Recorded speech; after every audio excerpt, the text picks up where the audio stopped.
And what if you've overeaten and you get the stomachache afterwards? Can we run through those then? Can we start off with some really good news? Ready? Go. I came into language teaching by accident. My background is the theatre, it's not the university. And I have no experience, therefore, nor do I have any qualifications for teaching languages. But in the 1960s, I had a job in England advising schools on the use of drama in education. And while I was doing that job, a brigade of Gurkha soldiers came from Asia for a training course in a camp nearby, complete with their wives and with their children. None of them could speak a word of English. The need was for somebody to go down and somehow teach them the basic English that they could use for the period that they were here. Could I do anything to help, in other words? So one morning I found myself sitting with a large number of Gurkha soldiers, wives and children. They couldn't speak a word of English, I couldn't speak a word of their language, but there was a piano. And while I was thinking of really something more profound to do, I decided it'd be rather fun to start off with our nursery rhymes. Jack and Jill went up the hill, or Polly put the kettle on.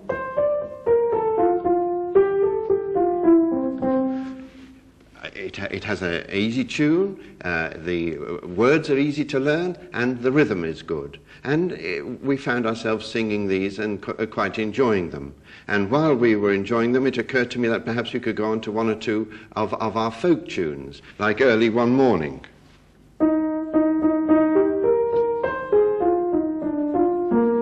The same thing applies. The words are easy, the rhythm is good, and the tune is good. And to this we added mime, and within a very short period, not only were we singing, but we were also acting these songs and having a thoroughly enjoyable time. And then it occurred to me, why wouldn't it be possible to put into tune form something that they would need fairly early on, like, where can I find a baker?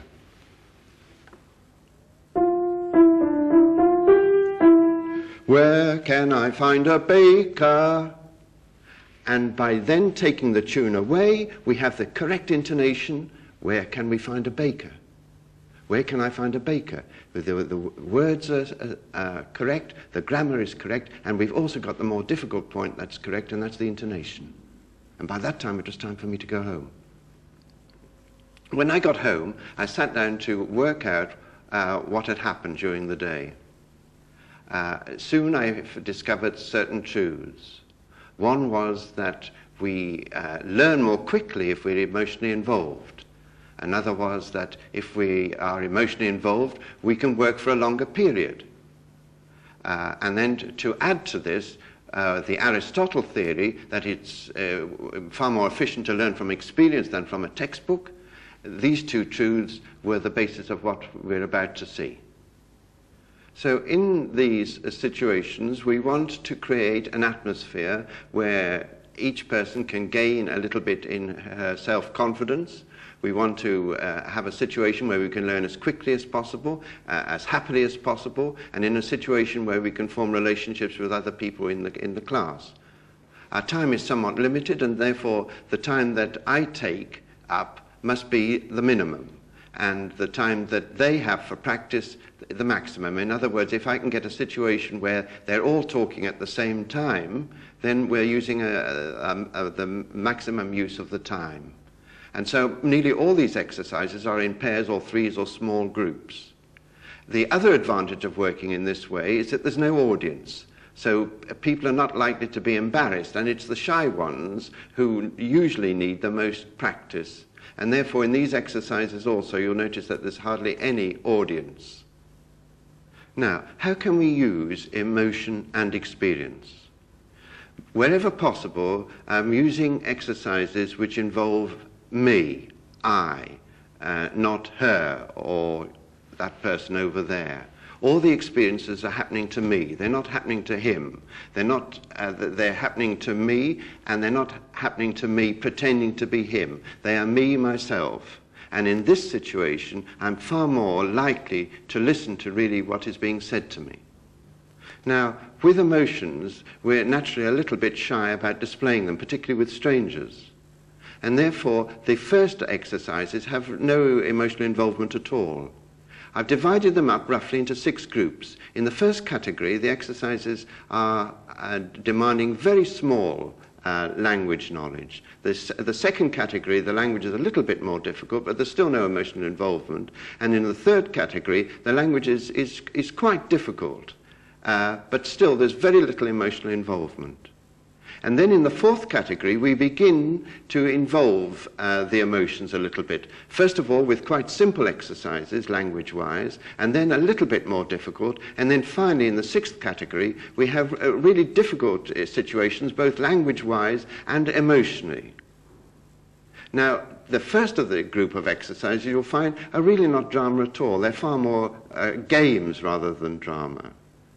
Incidentally, I should point out that these exercises are ones that I have picked up on my travels round about in America, in Sweden, and in England. And if there's any originality that I've been able to contribute, it's largely in being able to pick up the exercise and adapt it for a particular purpose. Oh. Right. What sort of sound for a lovely meal? Mm. And what if you've overeaten and you get the stomachache afterwards? Oh. Can we run through those then? Can we start off with some really good news? Ready? Go. Oh. Sad news. Oh. Fabulous meal. Mm. Stomachache. Oh. And lastly, let's have a sound for now I understand. Aha. Ah. Okay. Can we go through the 5 together? Some marvellous news. Ah. Some sad news. Oh. Marvellous meal. Mm. Stomachache. Oh. Now I understand. Ah. Right, okay. Now think for a moment about how you feel this particular morning. Tired? Happy. Entertained. Wonderful. Relaxed. Tense. Sleepy. Confused. Happy. Cheerful. Nervous. Exhausted. Nervous. Now that exercise falls into the first of our 6 categories. The category that deals with work that doesn't involve the emotions at all and with just a very small vocabulary knowledge. The next exercise centres in onto some very basic vocabulary area, namely items of clothing, what we are wearing. So what I'd like you to do would be to get into pairs and sit back to back, and one of you, in each case, tell your partner what you remember she is wearing. You wear a linen jacket, black as well, and your shoes, they're flat, they're low heel, and black.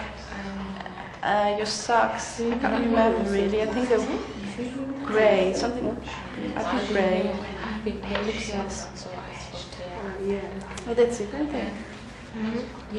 Well, you're wearing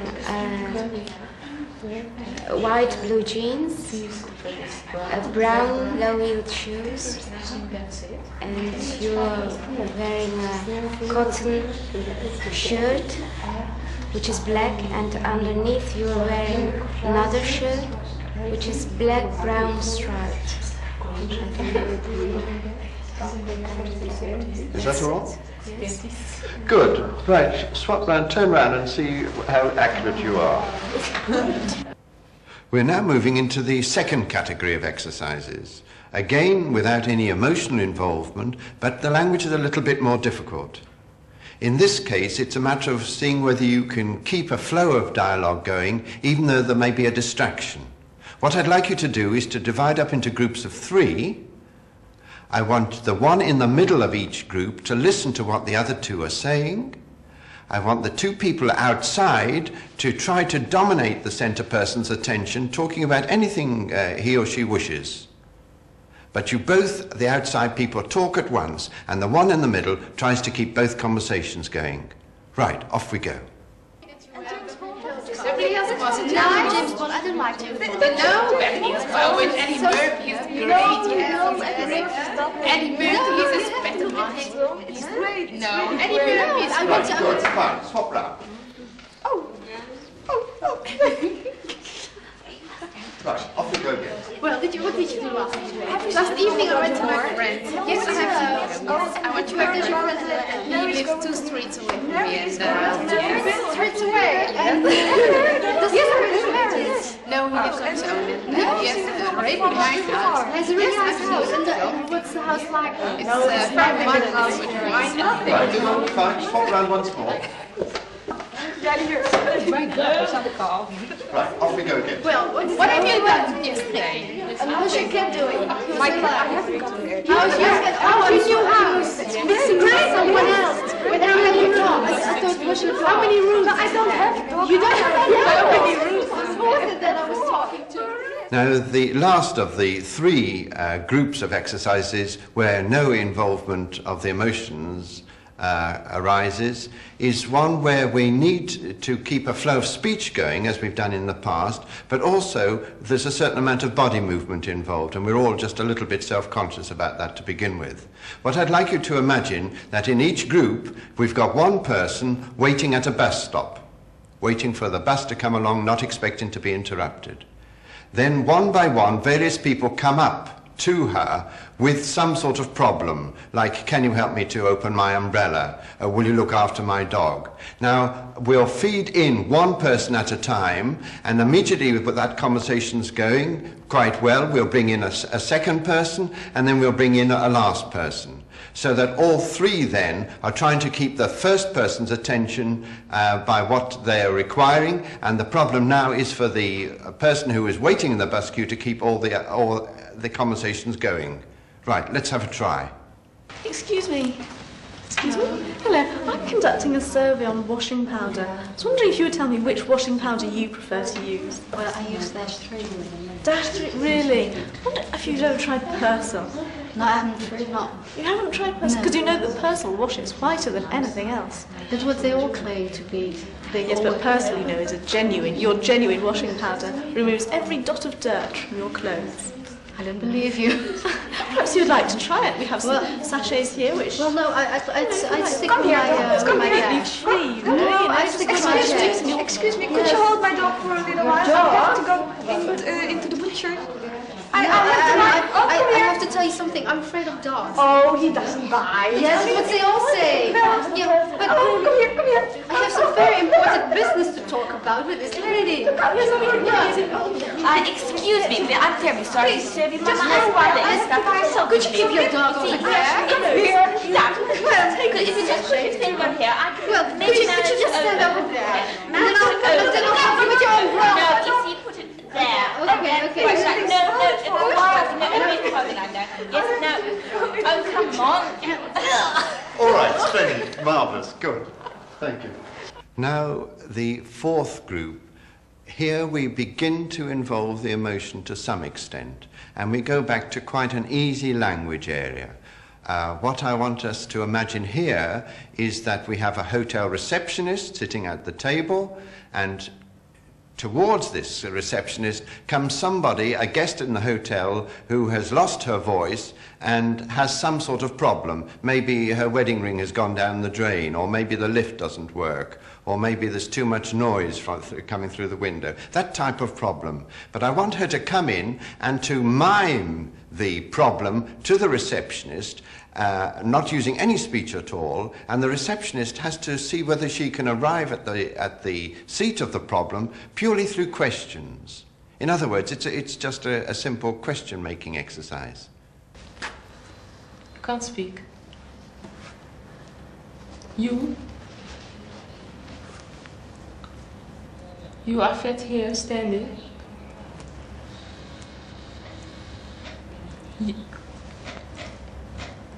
You here are fat.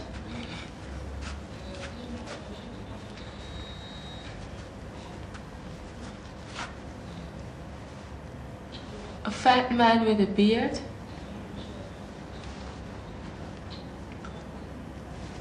So he can't speak, and a fat man with a beard will come here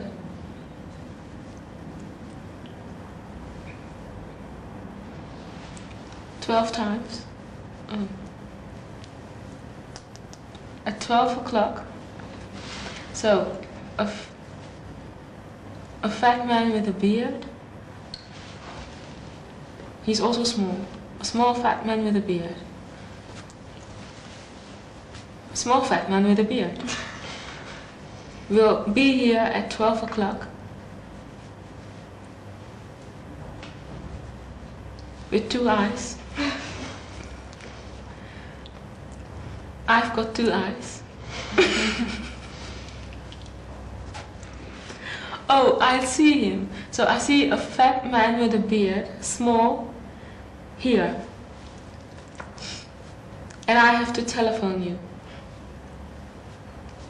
So a small fat man with a beard will come to see you here at 12 o'clock. And I phone you. Now, in the 5th category, we've got the problems a little bit more emotionally charged. For example, our first day at school when we were 6 or 7 years of age. It was quite an emotional experience for us, and one we're not likely to forget all that easily. What I'd like us to do here is for each of us to consider Sonia here and to imagine what she was like on the very first day she went to school. One of us talks about what you imagine she wore, what sort of clothes, what sort of colours. The next one of us talk about how you think her hair was. Where do you think she sat in the classroom? Another one can talk about her relationship with her teacher, whether she was scared about going to school, where she played in the playground, was she on her own, was she surrounded by friends? And the person we're talking about, Sonia, what I'd like you to do is to listen very carefully to what the others are saying, and then at the end you can comment upon the remarks that have been made. Right, off we go. You go first. She had a blue pair of trousers and a blue shirt, a red summer coat, red shoes, low-heeled, and her hair, I think it wasn't very long. That's it, I think. Oh. Can you recall any of it? Yeah. I had no blue trouser shirt. I had a white flowered dress and I had white shoes, not very short curled hair. It wasn't black, it was light brown. Later on it turned to be black, but when I was young it was brown, light brown.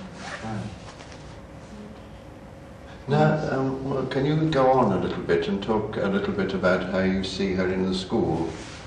I expect she was quite a lively child, probably fairly energetic and enthusiastic about what was happening at school. So perhaps sat at the front of the classroom in order to be in good contact with the teacher and where the action was happening. No, I was the opposite. I was very shy. Really? Yeah, I sat on somebody's place because I didn't know the language. So I had to go to another place. But we sat in groups, but not in front of the classroom, just among all these other children. So I sat somewhere in the center, I think. Good. And how do you imagine her family? I think she loves her family very much. It's very important to her, I think. And she has brothers and sisters. And they live in a very little house, I think. Not very little, but just a few rooms. About the house, it's true. I lived in a little house. And I care much of my family, because I love them very much. But I hadn't have sisters. I had only 2 brothers. They were elder than me. I was the young sister. I was the only girl at home. So I was very important to my parents. I don't know. That was all, I think. Now, an example of a really difficult exercise from the 6th category, one that involves the emotions quite a lot and also quite a lot of knowledge of language, is what we could call the family role swap. Now, what I'd like you to do is to imagine that you're members of a family sitting round a table. Would you quickly like to cast yourselves? I am Joanne, I'm the mother. Well, all right. Well, I'll be the father then, and my name's Harold. And the two of us will be the students. Yes. I'm Susie, I'm 17. Well, I'm Alicia. Right, splendid. Now, can you fill in a few details, discuss a few details that you'd automatically know about yourselves if you were members of a family? You know, what sort of job you do and what you do in your spare time. Oh, yes. I'm the housewife, so I'm at home the whole day, and my hobbies are reading and knitting.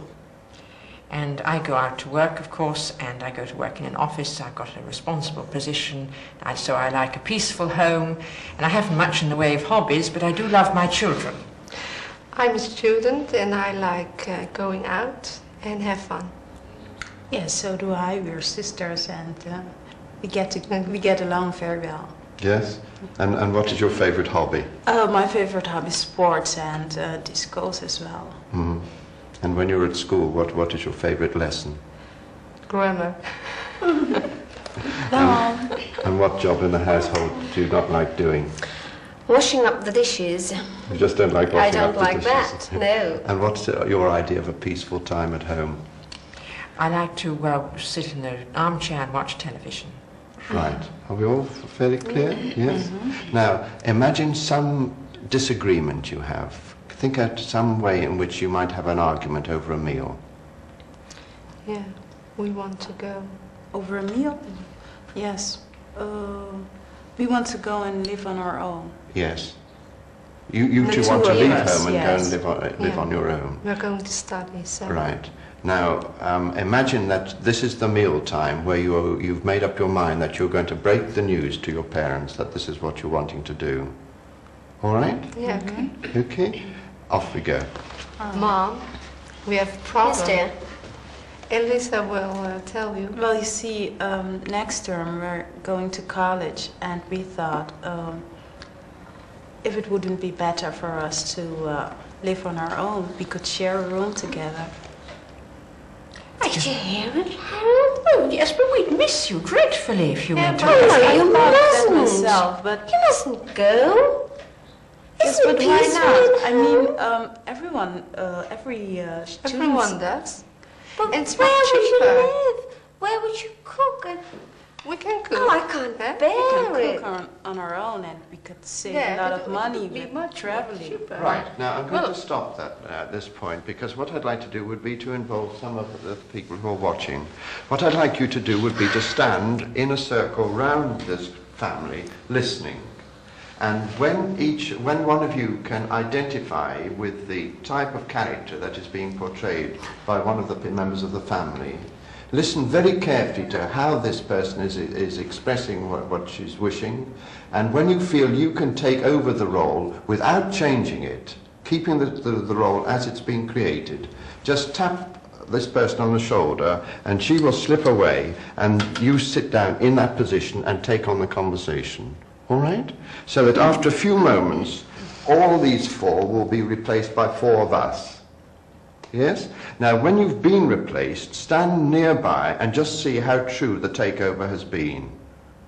Okay? Okay. Right. Come and stand around the table. Now, can we go back to the beginning of this conversation and keep it going for until four of your roles have been taken over? Off we go. Mom? Yes, dear. We've got a problem. Elisa will tell you. Well, you see, Susie and I thought it would be better, since we go to college next term, yes, to I'm glad. And live on our own in a room. Or why do you want to do Did that? you hear that, Harold? Well, everyone does these days, and we thought you want to live in rooms. Oh, but we'd miss you so much. Oh, you Yes, must not do that. We would be so alone. No. The children would be gone. here every weekend. I couldn't bear that. Once you will be alone. Oh, no, Susie, not you yet. mustn't do that. what Not about just when you're you get only married? 17 years But old. we You are grown can't ups do now. that. You're Yes. just 17. You can't make Then. your own food. I always do the washing up, and I always do the Well, we cooking. have to Isn't learn it peaceful sometime. in this house? we Won't can't agree with it. No. And we will take time to learn and to do our studies, of course. Oh, yes. I very don't wise. have more time. Well, we didn't dear, have to they're travel. grown-ups now, as Yes. they say. Let they prove it. Harold, 17 years old. Grown take care of your No. sister. No, Yes, I of won't course. agree We're with going it. to live together. I'm very disappointed, Susie. Let them prove it to us. Yes. Did you expect us to stay at home forever? Yes. Yes. Until you marry. You have to stay at home. Marry? Yes. I will Good. marry. You can't go Oh, from don't one be so institution You to old-fashioned have now, to stay dear. at My home dear, until listen you to marry. me. That's what we My did, dear, and listen what's to me what now. you do. Harold, say something. Yes, that's That's what he's planned doing. all, I won't time. marry. He's trying to. I think he's got the right idea. Yes, he of course. realises that Let it's time they to try break it out away in, now. in their vacation, and then they can Yes. prove it to us. And I really don't have time to study when I stay at home. Of course not. Because we have to help you in the house. What will you cook? You can't cook. Of course You I can't can. look after They yourself. learn. They Of learn. course, I'm old I enough. can cook. We often cook when you're not doing it. Yes. I When mean, you're you don't do away. everything, do you? I do. Oh, Harold, Oh, now, do you hear don't be that? so rude to your mother now. Susie, I didn't true. expect it of you. Of No. her and of me. No, you must. No, I think it's the right way to go Yeah, and it live really now. is. Yes, I mean, of you've got course. to leave sometime. And Yes, and we're Yes, old it's enough, so 17 years, it's too young to go and live on your own. too young, of course. It's too not. young, But yes. I'm 18. Well, that doesn't matter. Of course it does. It doesn't. Of course. No. I will take care of them. many people are you living were- on their own and working by My the dear, time they're listen to me. 16. Well, I'm They- listening. You haven't said one word the whole evening. I'm and trying now to, he but said. you're talking so much. Let him get a I word in didn't talk that edgeways. much. I Well, was let's- just yes, listening. What splendid. Let's stop just for a moment. Now, your role was taken over first, wasn't it? How true was that takeover? Did she carry it on as you were creating it? Yeah. And who was next? Who took over? I was. Who did you take over from? What about that? Well, her arguments were good, but she changed something that I said at the beginning. Well, we have to learn sometimes when we get married, and she said, "Well, I never get married." Yes, yes, that's a point. What about? Yes, yours was. How did this take over? Well, she thought I was planning to be convinced by their arguments, you see. Yes. Well, you sat down and took their side at once, you see. I was going to take their side maybe in a few minutes, you see. But you immediately started to back them up, which sort of was not quite continuous. No. And Isn't it's that that it? type of thing that we're trying to get right, so the takeover is the same. What about Mother? Because she was... She was very good because she gave the fault to the father because she said, "Well, Harold, say something. Why don't you say something? Yes. You didn't say any words in the whole evening," and that's what I did. Yes. Fine, good. Now, in the brief period of this tape, we have covered many, many, many months of work. Some of us will have no difficulty at all in the earlier exercises. Many of us will have difficulty in doing the more emotional exercises towards the end. How far we can go into this area depends largely upon the trust we've created between ourselves and the group, and also to a certain extent how far we as teachers are prepared to risk more than we're expecting from the students. Finally, I'd like to make 2 points. One is concerning the group we've been working with. Here we have a group of girls who are learning Dutch as a second language and English as a foreign language. But the exercises that we've been doing can be applied to almost any situation, changing perhaps the material a little bit. The exercises themselves are the things that I want to stress here. The second point I want to make concerns mistakes. I would hesitate to correct anybody in the middle of one of these exercises, partly because it would stop the flow of the conversation, and also it might inhibit the person next time she participates. I would perhaps point it out to her on her own at a later point, or if it was a general exercise, making a general point to the whole group.